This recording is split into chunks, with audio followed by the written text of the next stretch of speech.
Finding speed, distance and time. Pause the video and have a go at example 3.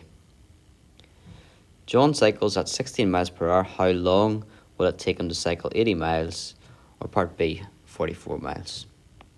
If we think about our triangle, remember the definition of speed is that it's distance divided by time. So we get the triangle DST.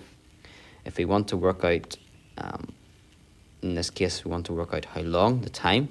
So what we do is cover up time, and we see that time is going to be distance divided by speed. So we can start off with that formula. Time is distance divided by speed. The distance is 80 miles, and the speed is 16. And you work out that that's going to be 5. And it was miles per hour, so it would be 5 hours. Part B, 44 miles.